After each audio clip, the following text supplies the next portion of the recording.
Have you ever encountered a hurdle with launching or growing your business? Listen, there are two things that run a business, the back end and your soft skills. Telling you right now, if these aren't in place, you'll lose clients and you'll lose money. You don't want that? Well, you're in the right place. Hey, I'm Dana. Hey, I'm Sara. We're your hosts of the Entrepreneur Encounter, and we're going to give you a behind-the-scenes glance into our businesses, give you genuine feedback, tips and tricks, plus occasionally bring on guests that care about supporting you to grow your business organically and nurturing authentic relationships. Are you ready?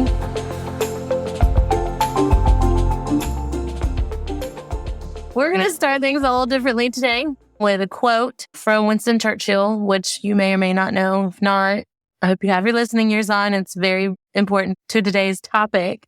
Success is not final. Failure is not fatal. It is the courage to continue that counts. Welcome back to the Entrepreneur Encounter podcast. Today, we are discussing the power of a growth mindset. And I don't think I can think of any skill set that is more needed if you decide to take the leap into being an entrepreneur, small business owner, agency owner, or anything else title that you can think of with starting a business and doing it on your own or being the spearhead of an organization.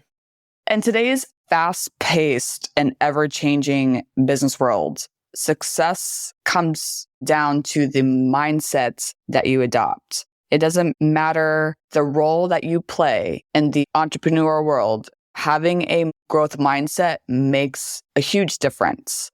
A growth mindset is your ability to continue to grow, and you are wanting to learn and continue to educate yourself and not be stuck on one specific thing, which is what we call a fixed mindset.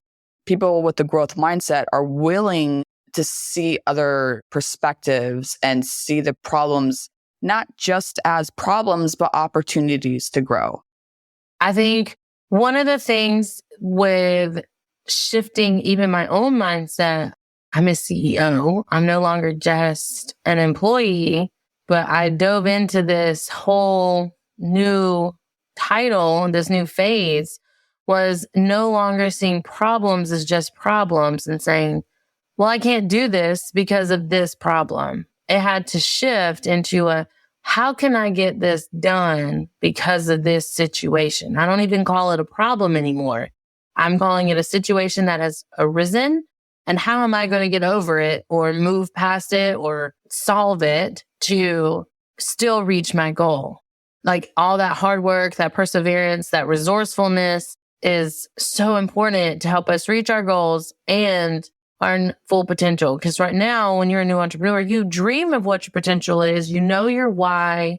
But where I thought I was going to be 2 years ago when I decided to launch my business is nowhere near where I originally envisioned. But through a lot of roller coaster perseverance situations, I'm now pivoting into consulting and doing more strategy. I know my niche and the people that I work best with and the personalities that I work best with. I definitely know my Enneagram and like how I can use that to my advantage and not necessarily say, woe is me, I'm a nurturer, I can't do sales. Well, yes, I can. Because that's how I'm going to make it or break it. I remember when I was working in an office. For those that don't know, my background is in case management. There was a lot of mindset shifts from going from, working under somebody else to entrepreneurship. But being able to take those skills, no matter what position that you were in before, you can take those skills to help you grow into the entrepreneur that you want to become. And we also have to shift our mindset to help us grow because, again, we're not working under somebody, we're working for ourselves. So we're the ones that have to discipline ourselves, grow, and continually learn. Because if we don't, then you're just going to be stuck in a spot where you don't want to be. So you have to have that mentality of wanting to grow and not be fixed in one spot. If you're wondering if you possess the ability to have a growth mindset or something that's been on your mind since you are going from side hustler to entrepreneur, we came together and brainstormed a list of things that we just want to go over. So the first is to see a challenge as an opportunity. We as humans fear failure. It could be fear of changing. It could be fear of not making enough money. It could be fear of losing time with your family. It could be fear of any other number of things that could cause you to fail in your business. It's something we all do. We all have different fears, but we all have them in some capacity. We all start somewhere and think, well, I can't do this.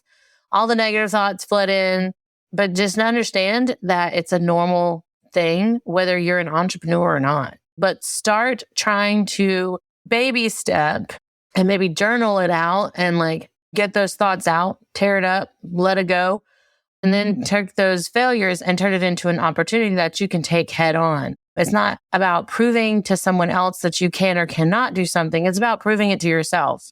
I'm very competitive with my past self. So me 2 years ago would have never said yes to any opportunity that had me speaking because I fear a lot of looking dumb in front of people. Now I embrace that imperfection and I recognize that I'm not perfect.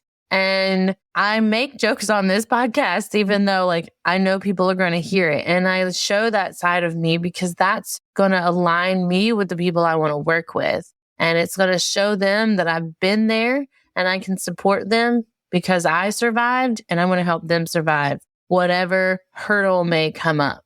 I know that I have a lot of imperfections. I am definitely not perfect. I mean, we all want to think we are, but we should just be who we are and don't be hard on yourself. Don't judge yourself. You know, I know that it's easier said than done, but like Dana said, last year, I would have never thought in a million years that I would do a podcast, honestly, because I too am afraid of maybe sounding stupid or dumb or whatever. But there's people out there that we know that resonate with us, and that is for you too. Just know that not everybody is going to like everybody, but there are those people that are going to see you for who you are, and they're going to want to connect with you. And it doesn't matter if it's work-based or if it's just to network, to make connections, but you just have that. That's part of your growth mindsets and being able to continually grow as a person first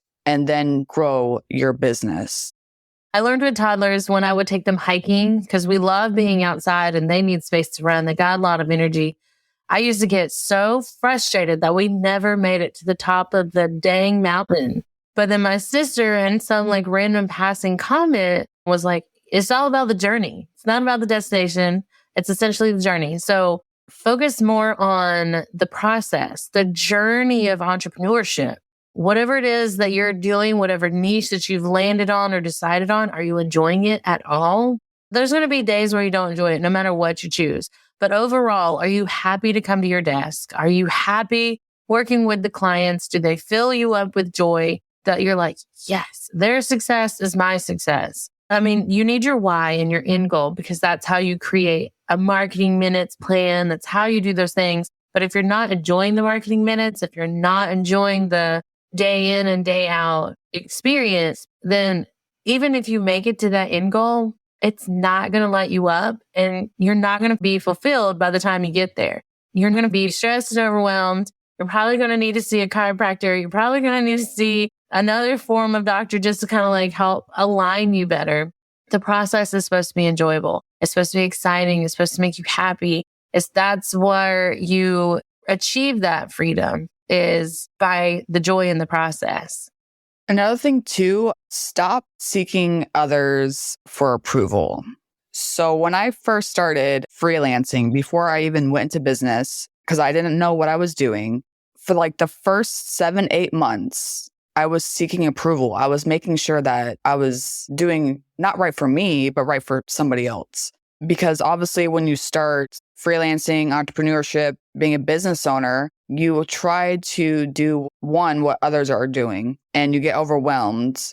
I know I did this. A lot of people do. It's like you're constantly like, is this okay? Should I do it this way? Should I do it this way? It's okay to ask questions, but you don't need approval from anybody. Like if there's something that you're passionate about you are willing to grow and you are excited about it, then do it. Because if you're just going to do it based off of somebody else, then that's not the mindset that you want to go, because you'll be stuck in a rut and you don't want to be there. So who cares? So you do what you want to do.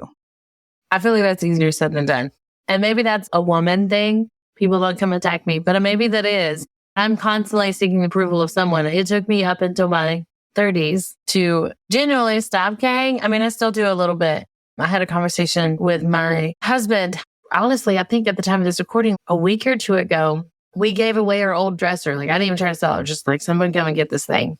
And the girl that showed up, she was very emo. She was our age, or at least so she looked like it. But she was very emo. She had like dark jeans, heavy eye makeup, the chains, everything. And I told him, I was like, for real, if I genuinely didn't care what people think, I would dress like that. But I care too much. And so I don't. But that's how I dressed in high school. And then when I graduated high school, I started going to Johnson & Wales. They had a dress code and it was all business. And I definitely had to shift my attire and like point of my perspective with what that looked like. So I kind of let it go. And then I just never went back to it. And he was like, really? He was shocked. And I was like, 100% would. But I've had to shift that whole mindset too with not caring what other entrepreneurs think. My journey isn't like theirs. There are single parent entrepreneurs out there that somehow manage to do it all, and they're ready to gazelle right through the process and get there. And I am not that person. I am a baby steps, one thing at a time. I want to make sure all my systems and things are in place. I want to make sure my brochures are good. I do not want to go viral because my head would explode 100%. So figuring out like who you are as a person, and then embracing whatever imperfections you have, and then letting go of the idea that you need to approve anyone other than yourself and your immediate family, like your children, will be a complete game changer, as well as embracing failure. Going back to that quote, the last part is the courage to continue that counts. How many times, audience, as you've been in this entrepreneurial space, have you felt like you've failed at something? I'm going to say I probably feel like I fail every day at one thing or another, whether it's simply getting my laundry washed, dried, folded, and put away. Usually I only do about 2/3 of that process, and then it has to wait till the next day. If it's, I didn't get my newsletter put together fast, like ahead of time. So now it's the day that it needs to go out and I'm scrambling to get it together. I feel like a little bit of a failure. Or it's 10 o'clock at night and I'm sipping coffee so that I can finish my own projects. Like I got my client work done. I met those deadlines, but now it's time to do things to move my needle forward since I'm making pivots. Like now I feel like a failure because I feel like I didn't manage my time well. No, not taking into account any of the other things, but I'm embracing that sometimes it's just part of the process of I'm going to be discouraged with myself because if I'm succeeding at one area personally, then I'm probably failing somewhere, even if it's small in my business. If I'm succeeding in my business, I'm probably failing in some way, even in a small way, in my family life because of balance. I can't have one being at the top without something being at the bottom. And I think this is where conversations come into place. Because I feel the same way. Like, did I get all my stuff done? If I feel like I'm behind, even if it's a day or two on my stuff, like I make sure that I get all my client work done first, and then I do my stuff. But I too, at sometimes when I'm ready for bed, I'm like, oh no, I didn't get this done. But we get so much into our head that we don't really seek out those opportunities to take that for growth. So I think if you are able to have somebody in your network, in your community, and in your life that you're able just to have a conversation with, maybe I think we wouldn't think so much that we fail. Does that make any sense? Because sometimes I feel if I feel like I'm failing, having a conversation with somebody makes me feel better in a sense. I think that falls in line with seeking feedback. Exactly. From those that you work with. It's a fine line because I know we just kind of focused on not seeking the approval of other people, but it is important to rely on your community to provide an outside view of helping you reach your goals, not telling you, oh, you're doing it wrong and bashing you. Find someone that says it in a way of criticism. Like, I think you're feeling overwhelmed because how much time did you actually scroll on social media, and was it for business or did you just mindly scrolling? Might feel attacked a little bit, but the point is there. Are you using a strategy that's not aligning with you? I live and swear by time blocking, but that doesn't work for everybody. I need to know, like, around this time, I'm doing these things, or I'm floundering because I don't know what I have a problem with prioritizing unless I say, okay, this is my time block to do client A.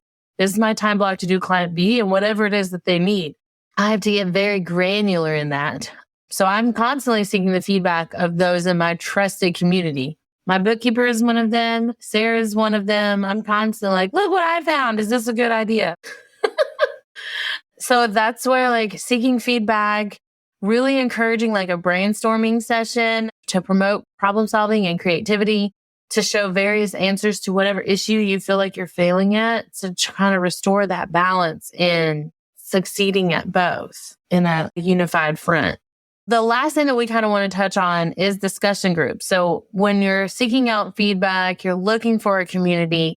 Shameless plug. That's why Sara and I created our Facebook group. We constantly are fostering an environment or a space where we're asking you what problems you are coming across. How can we support you?